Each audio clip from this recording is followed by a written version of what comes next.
Hi everyone, I am Laura Doherty, the Clinical Nutrition Manager at Functional Formularies. Thank you to everyone for their interest in our webinar today and taking the time out of your busy schedule to tune in. Just a few housekeeping items before we get started. I'm going to keep everyone on mute until the end of the webinar, and then we will take question and answers at the end. But feel free to type in your question during the webinar as they pop into your brains, and we will try and get through as many as we can. If you experience any tech issues, such as losing volume or a frozen screen, please try refreshing your browser, and if that does not work, try logging out and back into the webinar. This webinar has been approved for one continuing education unit. I will be sending out those certificates and references for the research presented today by Friday. If you do not receive this information by Friday, please feel free to email me directly at laura@functionalformularies.com. We are unable to share a copy of the slides today, but we will have a recording of this webinar posted on our website within the next 2 weeks. So without further ado, I would like to introduce Lauren Kronisch. Lauren is the Clinical Dietitian Coordinator for the Ketogenic Diet Program at Texas Children's Hospital's Bluebird Epilepsy Clinic. She has over 8 years of experience working with pediatric patients in ketogenic diet therapy, and has an additional 3 years experience working with patients with EOE, FPIES, and food allergies. Lauren earned her Master of Science in Clinical Nutrition from Rutgers University School of Health Professions in New Jersey, where she also completed her dietetic internship and DPD certification. So thank you so much for presenting today, Lauren, and I will hand the reins over to you. Hi, everyone. Thank you for joining today. We're going to be talking about Whole Foods Blenderized formula history, and a ketogenic diet formula. So I'm gonna get started. Okay, so just a disclosure that I am a consultant and also advisory board member for Functional Formularies. And today, I would like for you to understand the macro and micronutrient content of a Whole Foods blended ketogenic formula. And I'd like you to understand indications for use of a Whole Foods blended ketogenic formula, and to be able to identify optimal strategies for success when utilizing a Whole Foods blenderized ketogenic formula. Okay, so if we talk about the root of any of the medical nutritional Whole Foods blended formulas, we have to go back first to just blenderized tube feedings in general. So that's where we'll start, and then we'll transition into the medical nutritionals that exist today. So when I was researching this, I just kind of thought, what does the dictionary definition say? I know what our clinical nutrition books say, and the Oxford Dictionary definition of blenderized tube feedings, which I'll call BTF from now on, is the use of blended foods and liquids via feeding tube using food processed or refined as little as possible and is free from additives or other substances. And again, because I think the root of any medical nutritional Whole Foods blended formula is rooted in the history of BTF, so I wanted to go back and just talk about a little bit of history of blenderized tube feedings.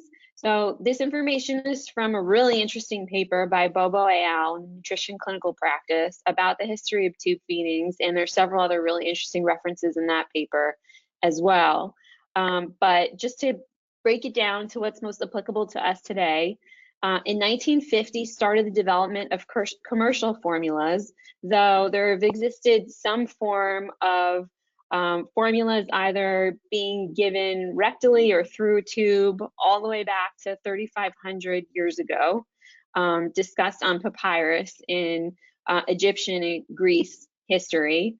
And there's a whole lot of really interesting history between them besides what's here. So I really encourage anybody who might not have thought of this history before, like I haven't thought of it as in depth as was explored in these papers, to go take a look. So in 1950, development of commercial formulas began, and between 1960 and 1970, commercial formulas really began replacing institution prepared home feeds Due to no nutrient composition in the last 20 years before that, amino acids were derived separately, which was really helpful for that.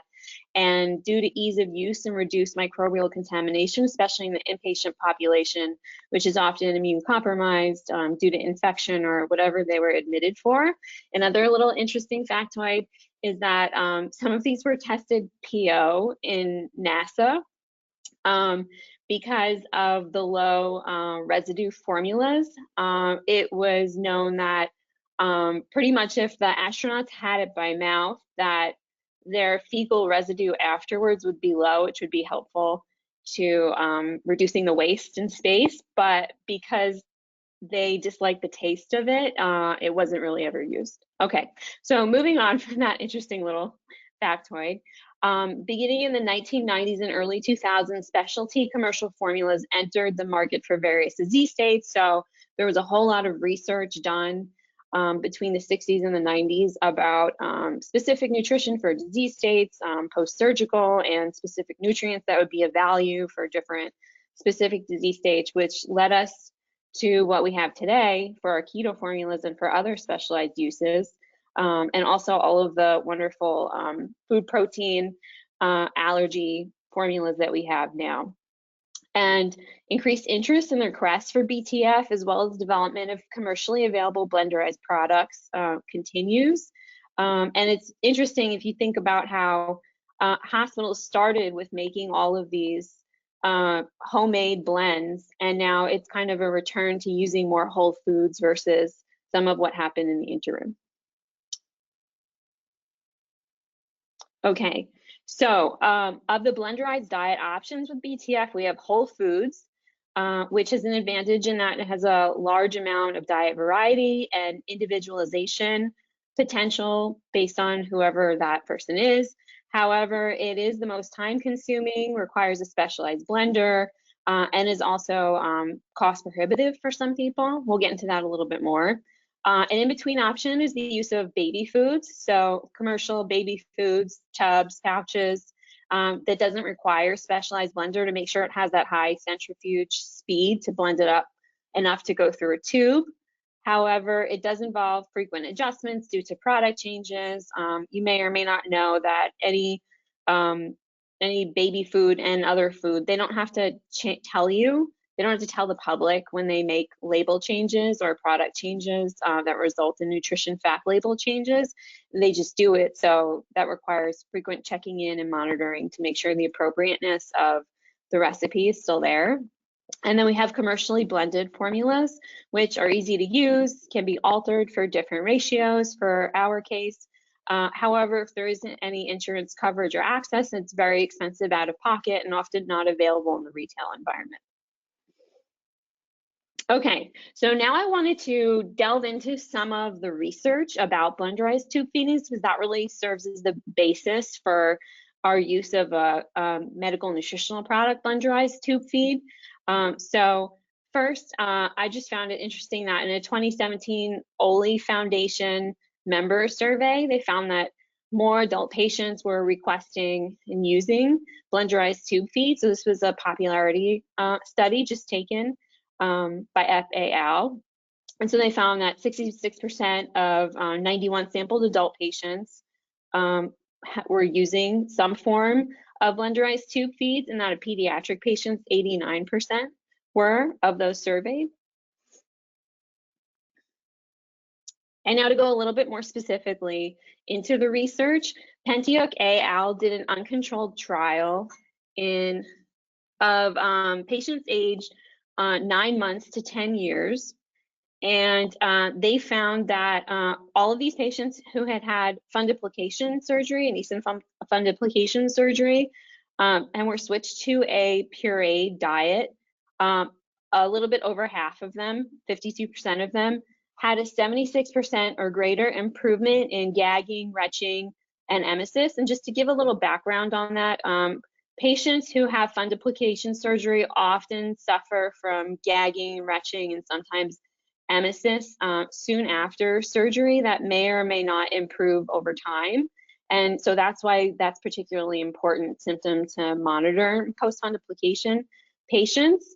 And interesting to me and a little bit surprising for what I knew about this beforehand was that there was a 50% improvement in PO intake as well. So in other words, they were getting enteral feedings, but they also had some PO feedings that were improving over time, probably partly because their upper GI symptoms like the gagging and the retching and the emesis were down. So probably they had reduced oral aversions and were able to better tolerate PO intake.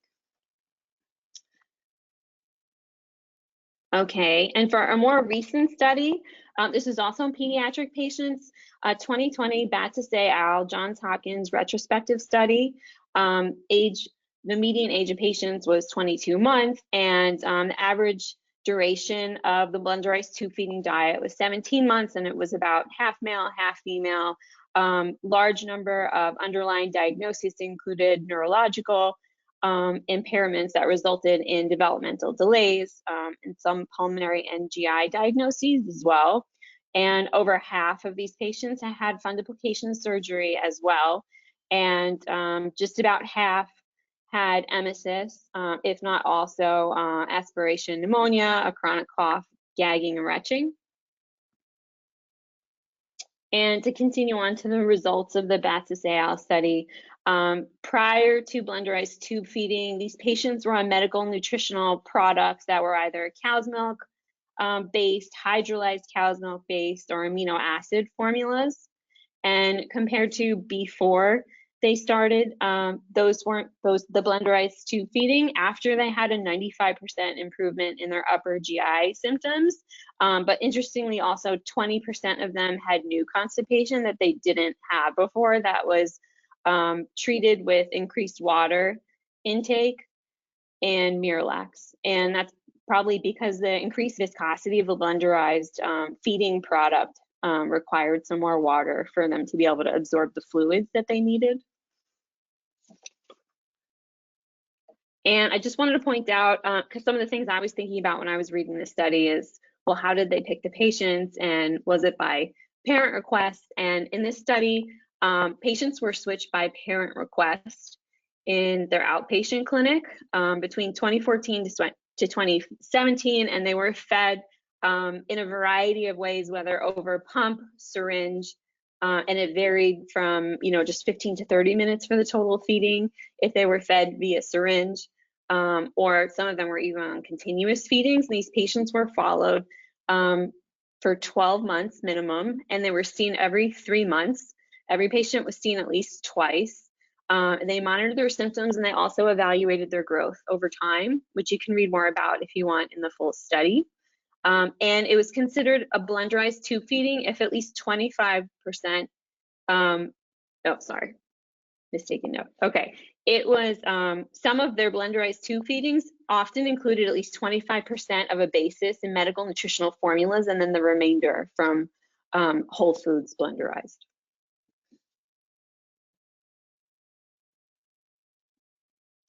Okay, so this is the only randomized control study that was available to discuss. And this one is the only adult study I'm talking about. I thought it was worth talking about because it's a randomized control study. So this took place in Germany, and I have to correct an error I caught this morning on this slide. It's not ICU neuro patients, and this is my mistake. It is patients who are recently discharged from a neuro ICU into a rehab center specifically for neurological impairment. So all these patients had either a recent stroke, a hypoxic brain injury, or traumatic brain injury, who were eating by mouth before, and then as a result of that event had to become temporarily or permanently tube fed. So that makes them unique from the other patients we're discussing too. I mean, they do have an underlying neurological diagnosis, but some of them may not be chronic, and they may not have enteral feedings long-term. And so in this case, there were also more nasogastric feeding tubes, whereas the majority of the other studies had more permanent tube placements.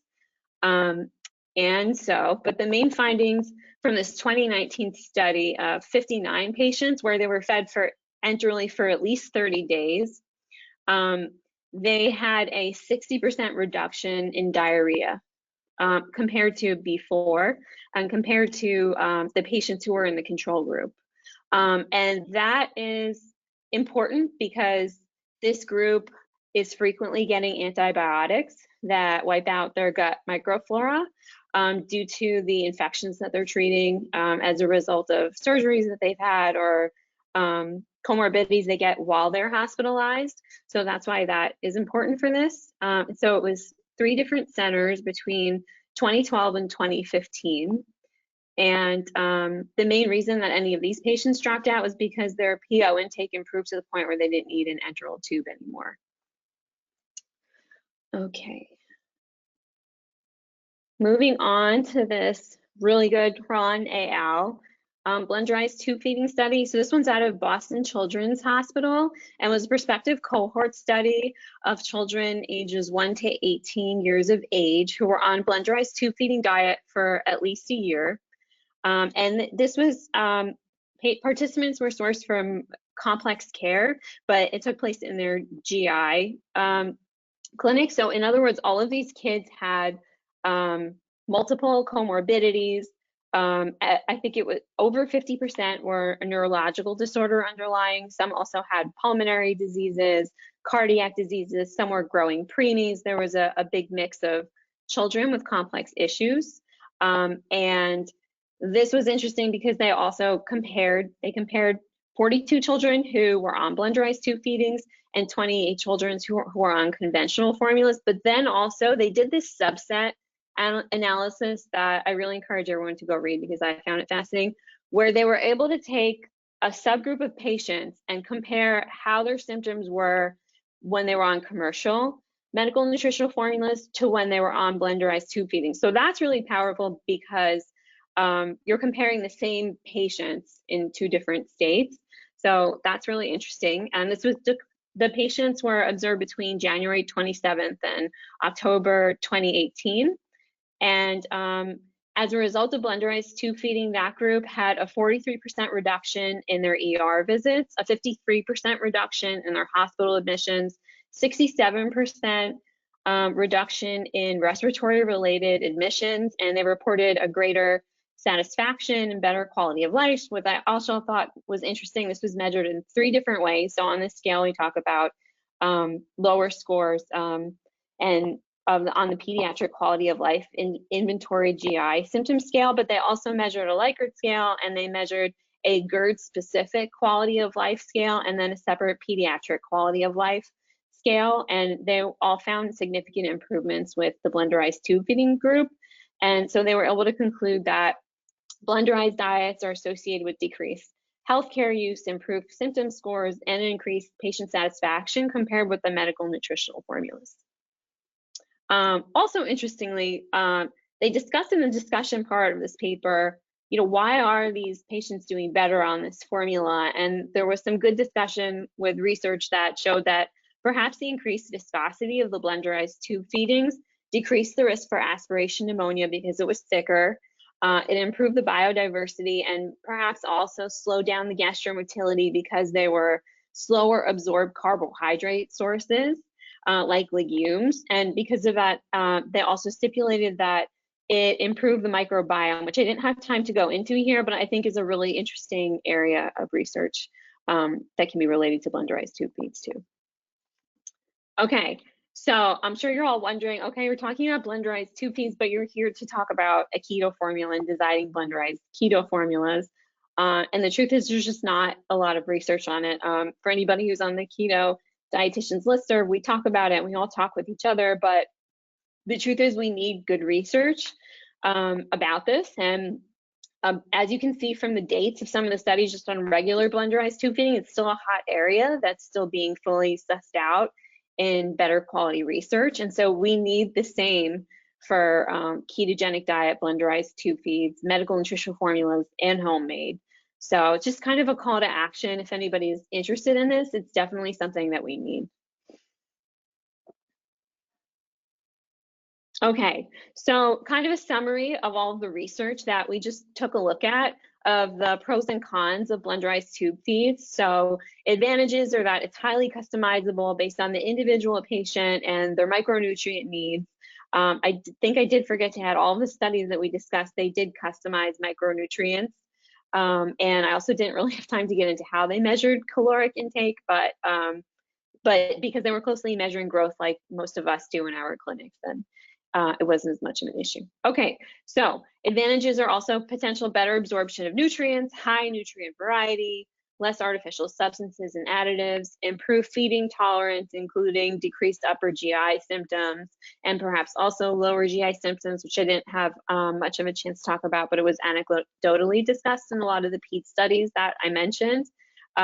Improved PO intake because of decreased oral aversions or improved feeling of being able to take in food, ability to more easily avoid food allergens, and positive caregiver involvement and lower caregiver positive caregiver involvement. However, disadvantages include food safety risks, which are some of the reasons why hospitals stopped using them and switched over to medical nutritional formulas in the first place. High caregiver burden, cost, time. I don't know if any of you have patients who do this at home, but I do, and they have a whole separate freezer, some of them, and they make the blends a month ahead of time, and it takes significant planning to use, especially when we're going to talk about ketogenic diet blended feeds. There is a higher risk of tube occlusion because you just need because of that higher viscosity in the blenderized tube feeds. You just need to make sure that however it's blended to and how much fluid and whatever all the ingredient elements are able to go through the tube without sticking. And you need at least a 40 French size tube for most homemade blends. And you also need a high centrifuge blender, which is discussed more thoroughly if anybody is interested in reading about 24 Whole Foods blenderized formulas in a wonderful book by Beth Supakania about that. Okay, so commercially available blenderized keto formula versus the homemade keto blend blenderized tube feeds. So there's a lot of benefits to homemade blends like we just talked about in the last slide, but there is a lower burden of work on the caregiver to use a commercial blenderized formula. It can be like the best of both worlds. Micronutrients can be individualized.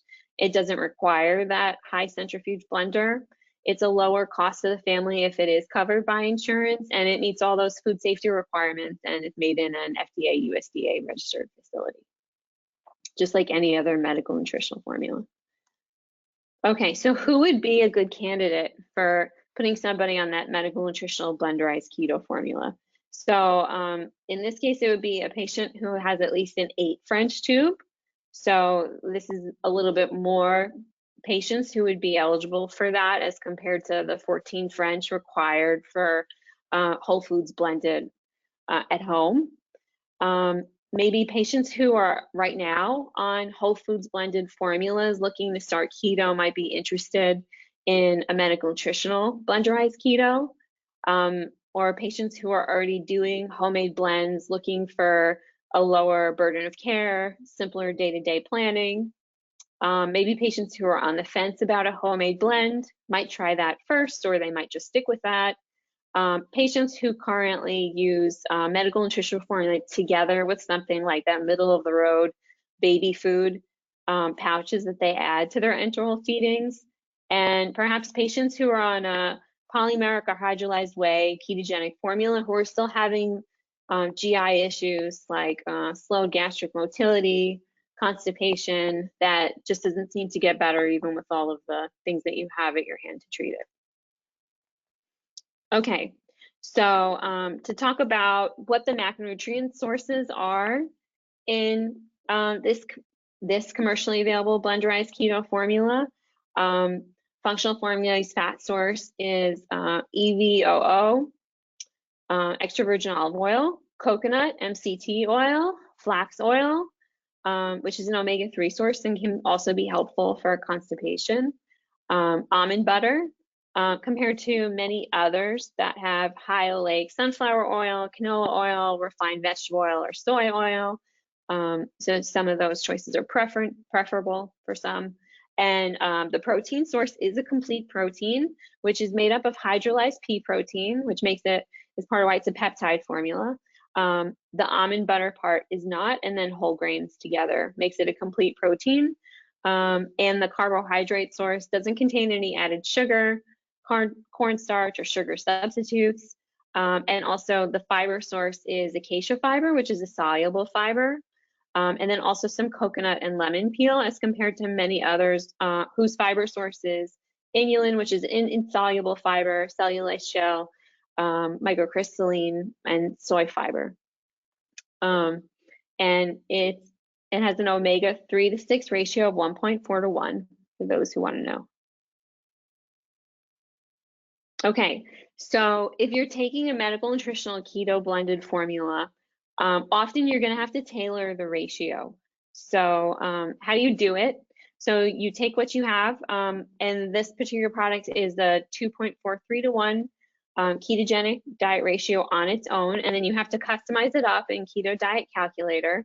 And it's not a whole source, so you have to customize the micronutrients as well.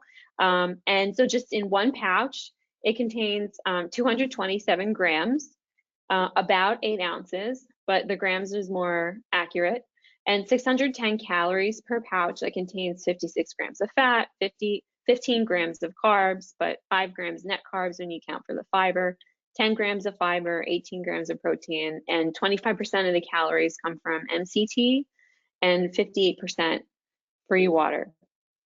And again, it's plant-based because the primary protein source is that hydrolyzed pea protein. So to alter the ratio up, which is what many of us will have to do, or have to do, you can add oil, emulsified MCT oil, or avocado are some great choices and things that I use regularly. If you need to decrease the ratio, which is a lot easier, you can add carb sources like fruits, vegetables, or protein, depending on what your individual patient's needs are. Okay, so I wanted to give some examples of patients who we've had to adjust those ratios, just so you can see what it looks like in real time. So if you had to go from that 2.43 to 1 ratio that's naturally in the product to a 4 to 1 ketogenic diet ratio, then you take 305 grams of this commercially available blended keto formula, so it's a little bit over 1 pouch, and you can add 40 mils of any emulsified MCT, and then you can add 25 mLs of another oil, depending on what you want. I think typically I would pick an unsaturated oil, something like olive oil, for example, is something that I use frequently. But then it's also important to take a look once you plug it into the micronutrient section of Keto Diet Calculator. What is your balance of all your fats? Are you meeting all of your needs with that, and the different kinds of fats as well? And then water to whatever the desired volume is, which is I do it based on estimated patient needs. Depends on if they are active and mobile. Most often it's holiday seeker. Sometimes it's the micellar method times 1600. And so in this example, this particular ratio is 1200 calories at that 4 to 1 ratio with 23 grams of protein, 120 grams of fat, and 7 grams of net carbs, and about 32% of the calories from MCT oil. Just a note, when you do add additional oil that is separate from the emulsified MCT oil, you do need to think about what the proportion is, because this particular blended keto formula doesn't have an emulsifier in it at its base, which does give some flexibility in some way, but you just have to think about, is it going to separate out over time, and then maybe you want to give it just as bolus through the syringe when they're getting their feeding to make it simple, or is it a family who might be willing to reblend it? Because there are times, depending on how much oil you're blending, where just reshaking it when you take it out from the fridge to let it, I usually tell my patients to let it sit for 30 minutes when you take it out from the fridge before you give it feeding. There's going to be a little bit of separation naturally, and it won't always like completely reconstitute when you just shake it up by hand. And for some people, that's okay, but I do get a lot of patients saying, hey, is this okay? Are they getting their even distribution of the ratio that they need? And so it depends on how much oil it is. Okay, So now, just one more example of a lower customized 3-to-1 ketogenic diet ratio. This one is with 375 grams of that keto blended formula, so a little bit over a pouch. 55 grams of pureed avocado and 15 mLs of oil, and then again water to whatever needs are. So this one's also 1,200 calories. Just show you like the example. So of course this one has some more protein, a little bit less fat than that 4-to-1, and 9 grams of net carbs, which comes out to about 20% of the calories are from MCT oil. So if you haven't done this before, hopefully this will be a nice resource for you to look at. Okay, so going into emulsifiers. So like I was saying on the page before, there aren't any emulsifiers in that formula.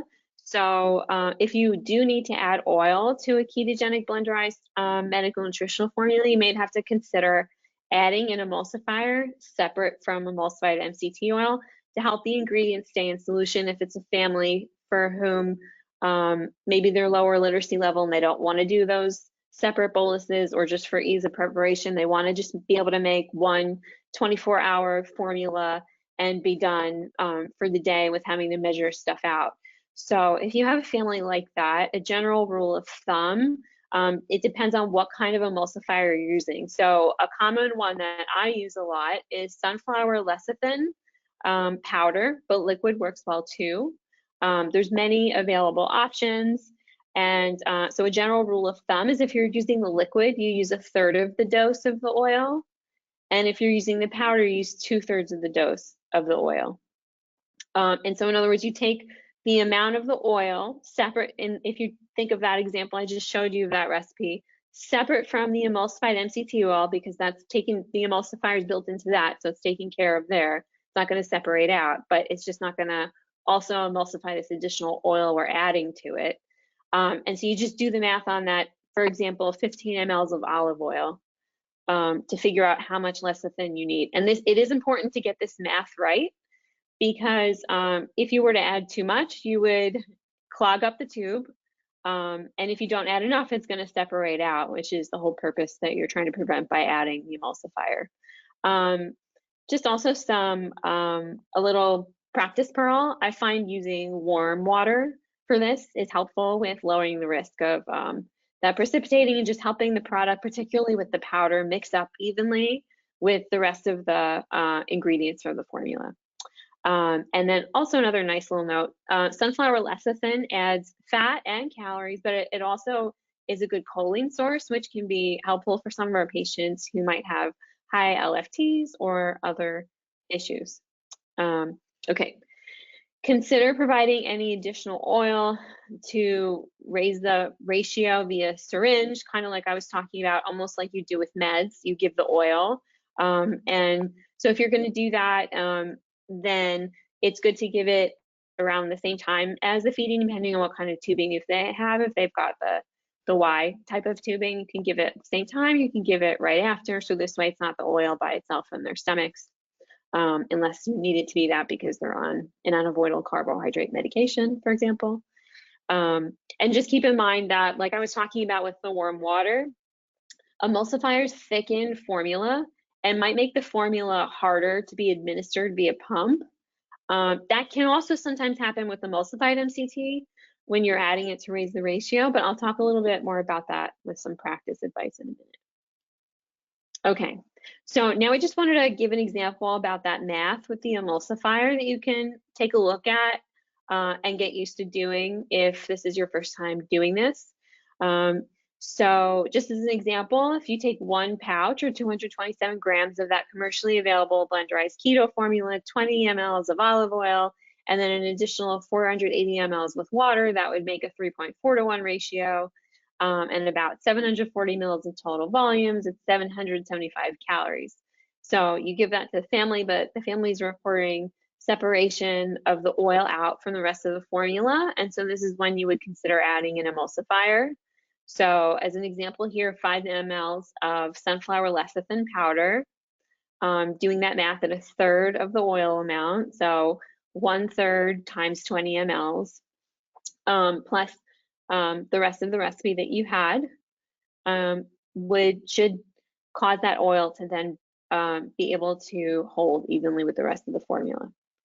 And separately, like we were talking about, it is easy. You can avoid an emulsifier if you like, which might be reduction of an additional cost. Another thing the family has to remember to do by just giving it like an oil bolus separately.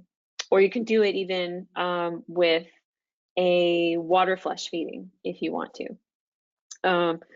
Or you can do it before or after the feeding, which is kind of my preference, just because in my mind, when I think about the nutrients being absorbed, if you're giving that specific ratio, I kind of do like that all of the fat is being given at the same time as the other nutrients, so that if you have to go troubleshoot uneven ketosis throughout the day, that would be something to think about. Or perhaps if you find there's uneven ketosis throughout the day and you are having somebody give that that oil separately, then you would go look at that too.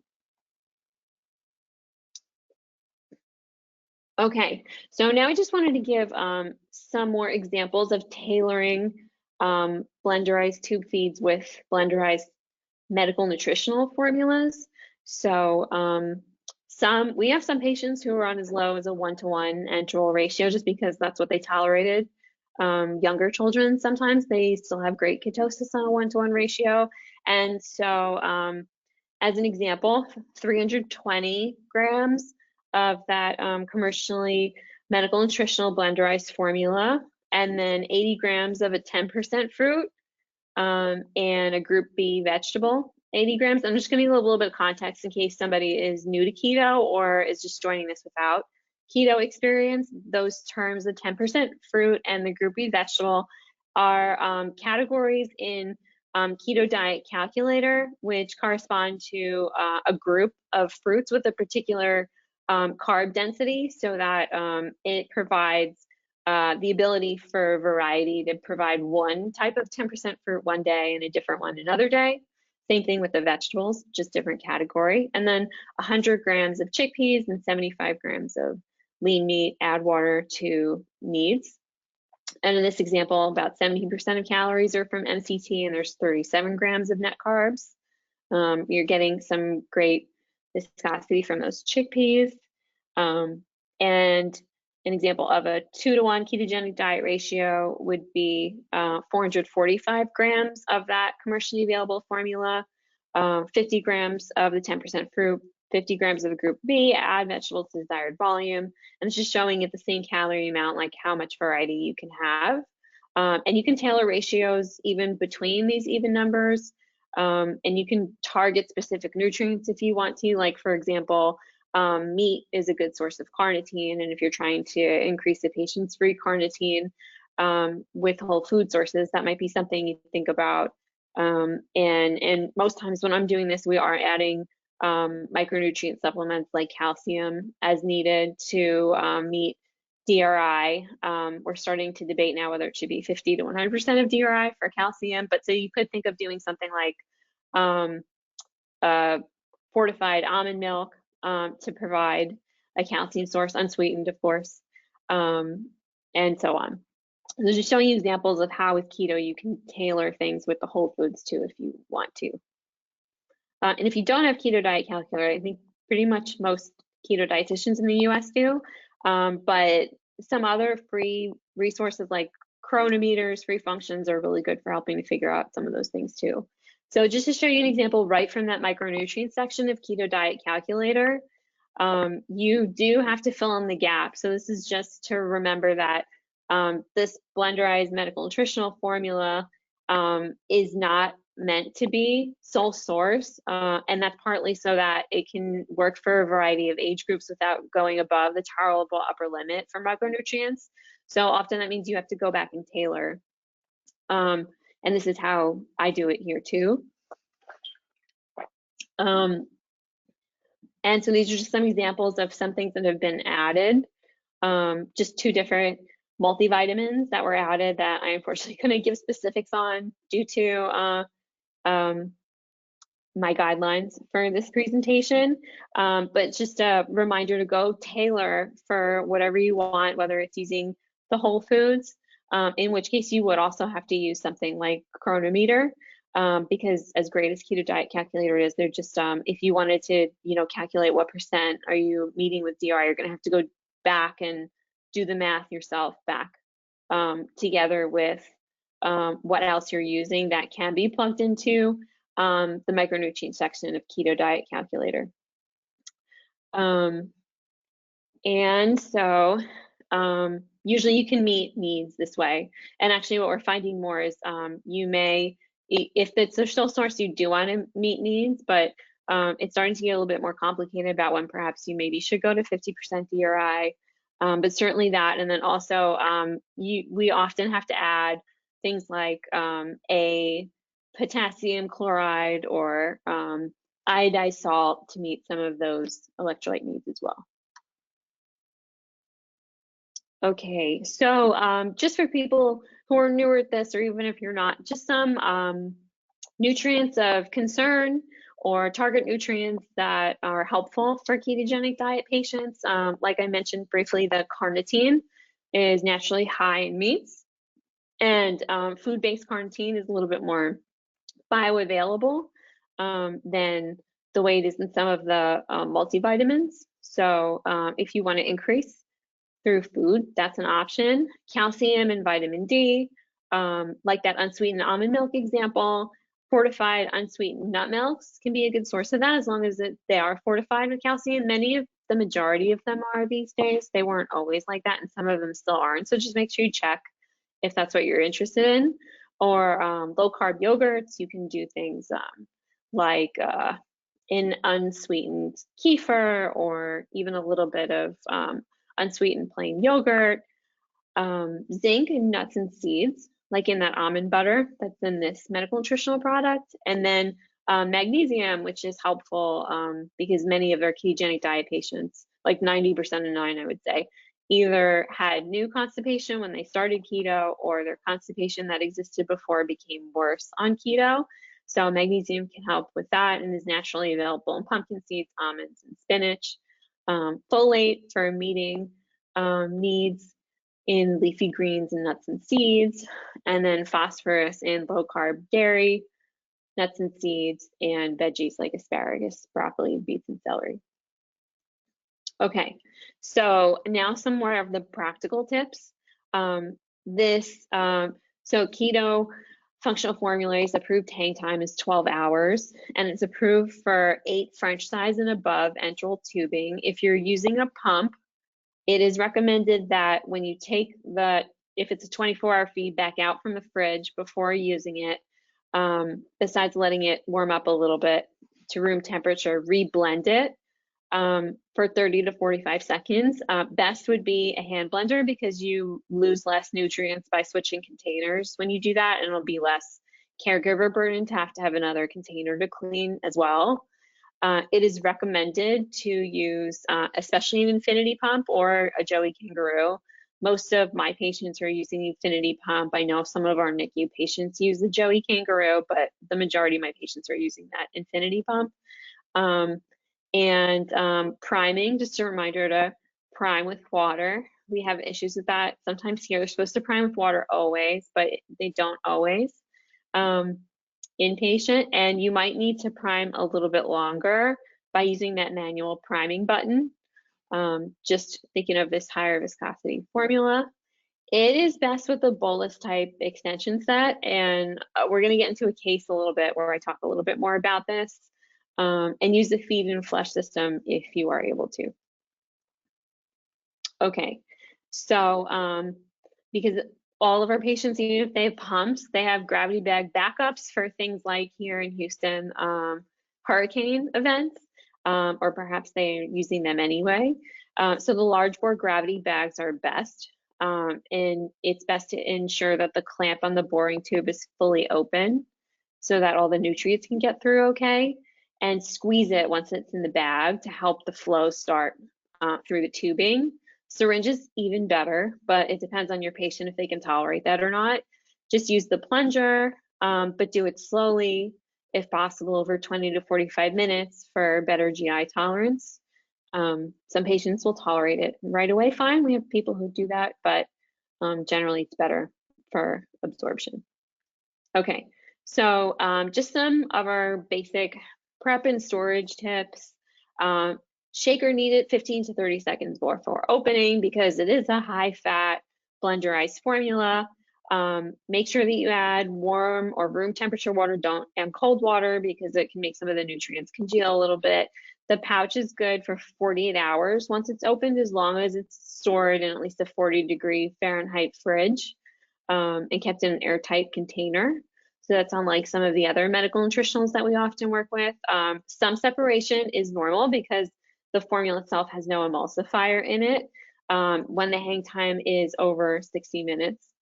That bothers some of my families, and so they'll reconstitute it with their hands and just kind of massage it around a little bit, or some of those are the ones who end up liking to use that that hand blender and add a little bit at a time. So in terms of before it's opened, it's okay if for shorter periods of time, like for example, when it's getting delivered, it's in freezing or temperatures up to 100 degrees. But keep it at room temperature. So like in a shaded pantry is best inside at 60 to 70 degrees Fahrenheit, ideally before it's opened, and then make sure it's refrigerated properly once it's opened for that 48 hours. And then it must be discarded after that. And then when you remove from the fridge, shake, blend to reconstitute it evenly. And just do not keep it higher than 75 degrees for an extended period of time, like storing it in a hot Southwest Texas garage in the summer, for example. Okay, so if you have patients who you might be thinking about transitioning to blenderized keto, if they're new to keto, like normally you would do a transition over, depending on what your institutional guidelines are, to the new formula by doing, here we usually do, if they're inpatient, a third of a transition a day. So as long as they're tolerating and their labs look okay, then by the third day, they're on the full new formula. And you do that by mixing it with their old formula and new formula and keep it, the schedule as close to what their old schedule and volume was as possible, so that you can avoid ruling out any other intolerances for being a different reason. Consider a lower ratio and a slower transition to allow adjustment to that higher viscosity formula and real food, especially if they might have been on a more broken down formula before they started. But those who are already on a whole foods blenderized formula and are just now starting a keto one, they usually kind of have the hang of things and they might get used to it more quickly, both the caregiver and the patient's body. And then don't add the micronutrients until you know what they're going to go home on, so that you can be clear with your discharge instructions to the family and about what they're going to be doing. Okay, now if they're already on keto, but they want to switch to blenderized keto, you're probably transitioning them outpatient. So you have more flexibility. And in this case, I use clinical judgment based on the patient's GI history in the past and how well they do with any changes. Like we have some kids who they just don't react very well to changes. So we try and do those kids much more slowly. But for the average kid who's doing well, I would transition them over somewhere between 3 to 7 days from whatever their current keto formula is to blenderized keto. Or you can do 1 feed at a time. I do like that option because it makes it very simple. I know some other institutions do that. You can do % of each feeding. So you can have them mix like a half and half, which usually honestly what I do is something more like that. So they kind of like a third and then 2/3 and then 3/3 over the course of a couple of days or a week. And then if it's a kid who has like a history of big GI problems or not reacting well to changes, sometimes even over a couple of weeks. But like I mentioned before, it's really important to just change as few variables as you can so that if there are issues, you can troubleshoot easier about what the etiology of the problem is. So keep the volume, the schedule, the ratio, the calories as consistent as possible. And if you find in when you're building their recipe for them that that's not going to be possible, you're better off adjusting their old recipe or schedule before you switch them to the new formula, rather than switch them and not be sure like what to do first if something isn't going great. And then two, I wait until they're tolerating the new formula before I change up their micronutrient plan. And when in doubt, going slow is better because it just gives their body more time to get used to it. Okay, so inpatient tips. If you do inpatient admissions or you're doing an emergent admission where you're changing them over to this type of formula, if you haven't worked with it before, it is a good idea to practice the mixture and troubleshooting, and to make sure that you have all these instructions clear, like giving it warm water, and make sure that it's typed out very clearly. For example, in the keto diet calculator, recipe profile, so that you can just go print it and be ready about how to instruct them clearly on one piece of paper about how they're going to prepare their formula at home. Very fortunate here, we have a formula room that does all this for us with a high centrifuge blender. So, but that wasn't always the case in my last hospital where I first learned how to do keto. I was doing this myself to practice it before to make sure that the consistency was okay. For staff education, discuss barriers and the feeding changes, especially with nursing, and how the orders are put in that might be necessary to succeed with the medical nutritional blenderized tube feeds, especially if they're not used to it, with this kind of formula as compared to some other types of non-keto medical nutritional blenderized formulas. So we've definitely had to communicate a lot with our nursing staff about this, including the warming of the formula, using warm water, the flush and feed systems, what type of tubing they have. So like I mentioned before, it is recommended to switch to the bolus type extension set. And we've had families who they don't love that because it sticks out from the belly more than the other one. The Y kind, it kind of sits a little more flush against the stomach. And so it might work okay, but if you're troubleshooting, then it's just good the nurse knows that's what the recommendations are, and the family said maybe that's not what they want to do, because we have had families do that. They don't want to switch to the bolus type, so we try it. But this way then, like we're all used to, if you're a keto dietitian, we're used to everything getting blamed on the keto diet. So we can figure out like what the real issue is, especially if your hospital's like mine, where I can't be bedside all the time. I'm like going between 5 different buildings sometimes. And so having that good communication is really important for success, versus perhaps that nurse communicating to the medical team that isn't going to be a good formula option for that patient. Okay, so with that good communication, make sure that you talk to nursing, and perhaps even ask nursing to communicate to the night shift where other issues might come up and they won't have somebody to easily discuss. And if it's not something that seems urgent, they're going to try and troubleshoot it themselves, and they might not be familiar. If they are doing bolus feeds, trial them slowly. Could be another important communication tip. Okay, so this is a case study from a patient of mine who is still on this, and they are Jerry Seinfeld, a 22-month-old male whose pertinent diagnoses include intractable epileptic spasms without status. They have a trach, they had a stroke as an infant, they have reflux, constipation, dystonia, and vomiting. And they were previously on a plant-based peptide MNT before they started the ketogenic diet. And the new formula that they've been on is a 2-to-1 ketogenic diet that's made of 375 grams of that whole foods blenderized MNT, plus a little bit of sugar, plus water to 600 milliliters total volume, and half a tab of an unflavored adult multivitamin. They do get their feedings over infinity pump, given 4 times a day, 150 milliliters over 150 mils per hour. So just without getting too complicated and highlighting the most pertinent changes that I noticed, this patient had frequent vomiting before they started the ketogenic diet. So before they started the diet, it was 2 to 5 times per day of emesis, and not just a little spit up like emesis. And by 1 month on the formula, it was just 1 to 2 times per month, and only when they had increased coughing and secretions. And so you can imagine that significantly improved his growth, and he started gaining 1 kilogram by 1 month on the new formula, and he went from the 53rd to the 75th percentile weight for age on the WHO 0 to 36 months growth chart.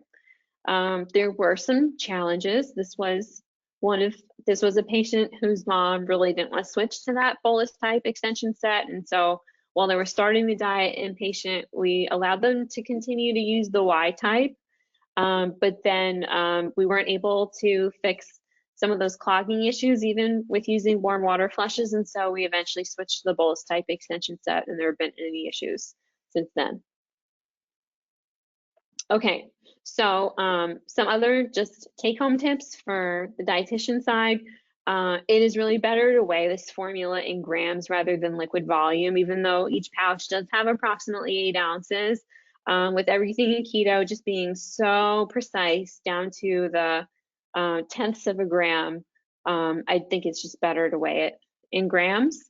When you're tailoring the ratio, I prefer adding unsaturated fat or even MCT is better if it's feasible, just for those long-term cardiovascular risks that can happen with the diet. If separation occurs, reblend for 30 to 45 seconds. It can reconstitute it, best using a hand infusion blender before you add it to the bag. Add warm water for mixing and flushes, and really important to pick the ideal patient, both for the caregiver side and the patient, so that you have a good chance of success for the patient doing well. Okay, thank you for your time, and I invite any questions. Great, thank you so much, Lauren. So we do have a few questions that came in while you were talking. The first question is, have you successfully used Blenderized Ketogenic formulas, either homemade or commercially available, for J-tube feeds? Think about that. I think we have a couple. The thing about J-tube feedings is that there's a limit to the rate at which you can, safely deliver the feedings. So when you're using a whole foods blended formula, that's something to think about. I think we might have one, and I think they are a patient who's tolerating a higher rate, and they are on a mixture of that plus like a potassium chloride, and I think they're doing like something like 150 mils per hour rate, but I could check if you want. So if you're interested, just put another note in the chat, and I can make a note and check for you. Okay, yeah, and I can, Lauren, I can provide you with the individual that asked that question, or we can also always post it on the keto listserv as well. Okay, great. Have you had any success, or have you tried for like a homemade keto blenderized getting parts of the keto formula covered by insurance? That's a good question too. I have an emulsified MCT oil modular particularly, and I believe that patient also a protein modular. I was able to get covered and then put it together with just whole foods ingredients and baby foods, a combination.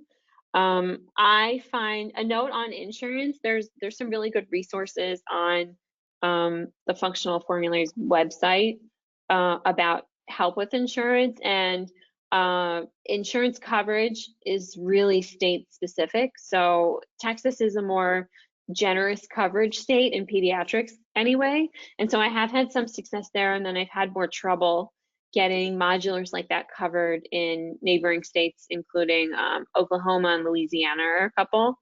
And so I know for some insurances, it has to be at least 70% of their total calories are coming from what the product that you're ordering in total. But I'm like reluctant to put like a national statement on that, because I know it really does vary so much by state and insurance requirements. Okay, no, that was very helpful. The next question is, have you used the keto formula for cancer patients as an add-on therapy to like their other cancer treatment? So in addition to their chemo or radiation? Yeah, that's a good question. I know there's a lot of good research on that area. However, because of staff limitations in our program, we've decided not to do that as a program right now.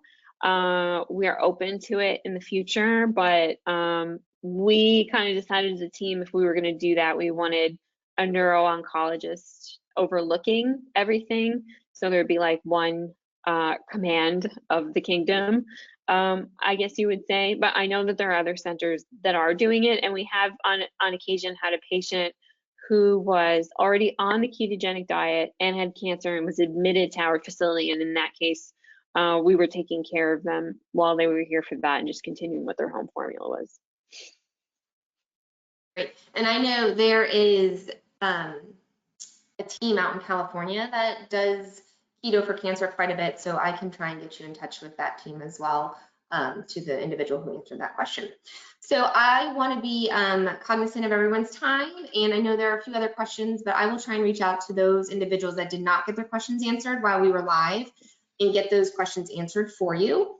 Again, the recording of this webinar will be available on our website within the next 2 weeks, and I will be sending out your CEU certificates by Friday. So please do give me a few days, but if on Friday you haven't received anything from me, please feel free to reach out at laura@functionalformularies.com or through our website, our main contact as well. Thank you again, Lauren. This was fantastic. I greatly appreciate your knowledge and your time. It was really wonderful. So everybody have a great day, and we'll be in touch soon.